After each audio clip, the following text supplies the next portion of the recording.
नमस्कार, मैं प्रशांत और आप देख रहे हैं द एच न्यूज। देखिए, इस बार के लोकसभा चुनाव में बिहार में एनडीए को 40 में से 30 सीटों पर जीत मिली।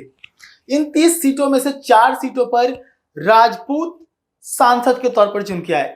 एक नजर डालते हैं वो कौन कौन है। सबसे पहले बात करेंगे राजीव प्रताप रूडी की। राजीव प्रताप रूडी सारण से जीत कर आए हैं, बीजेपी से चुनाव लड़े थे। दूसरी सीट है लवली आनंद की। लवली आनंद शिवहर से जीत कर आई है, वो जदयू के टिकट से लड़ी थी। राधा मोहन सिंह पूर्वी चंपारण से जीत कर आए हैं, वो बीजेपी के टिकट से लड़े थे। जनार्दन सिंह सिग्रीवाल महाराजगंज से जीत कर आए हैं, वो भी बीजेपी के सीट से जीत कर आए थे।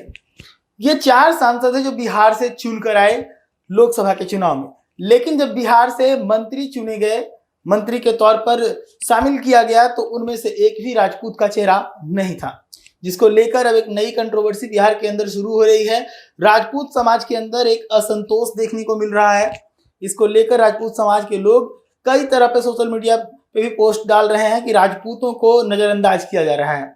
ऐसे में इस पूरे मामले पर नीरज कुमार बबलू ने एक खास चैनल को दिए इंटरव्यू में कहा है कि इसकी भरपाई बीजेपी करेगी। यानी कि कहीं ना कहीं नीरज कुमार बबलू अब ये आवाज उठा रहे हैं कि जो मंत्रिमंडल में राजपूतों को जगह नहीं मिला, उसकी भरपाई होनी चाहिए। इसकी भरपाई कैसे होगी, चलिए इसको समझते हैं। इसकी भरपाई करने का जो तरीका है वो कुछ ऐसा है कि बिहार के अंदर 2 राज्यसभा सीटें खाली हुई है।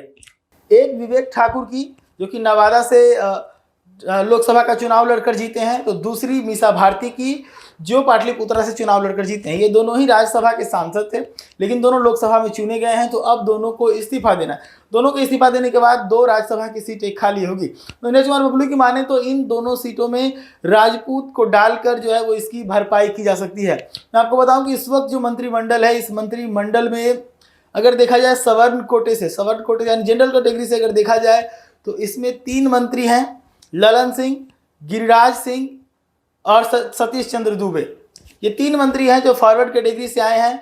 तो इसमें 2 भूमिहार हैं और 1 ब्राह्मण है। तो ऐसे में भूमिहार और ब्राह्मण को मंत्री बनाया गया और किसी राजपूत को मंत्री नहीं बनाया गया, जिसको लेकर बिहार में राजपूतों में एक असंतोष देखने को मिल रही है। अब इस चीज को लेकर नीरज कुमार बबलू ने इशारा किया है कि इसकी भरपाई बीजेपी को करनी चाहिए। अब इसकी भरपाई कैसे होगी, मैंने बताया।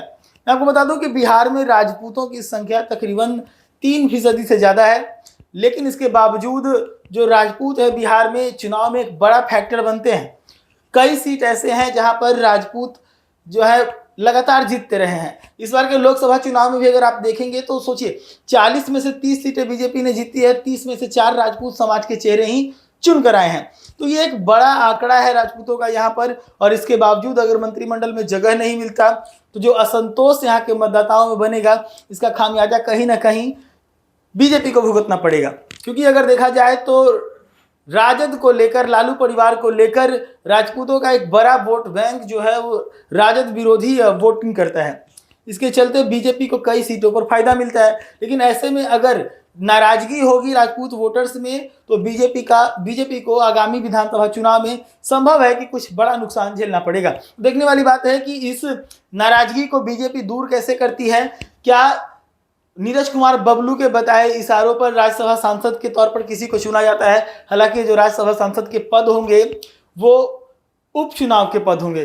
तो इसको लेकर भी एक बड़ा संशय होगा कि क्या राजपूत को किसी नेता को उपचुनाव में राज्यसभा भेजा जाता है तो उसे संतुष्टि मिलेगी या नहीं, ये सब कुछ आने वाले समय में साफ हो जाएगा।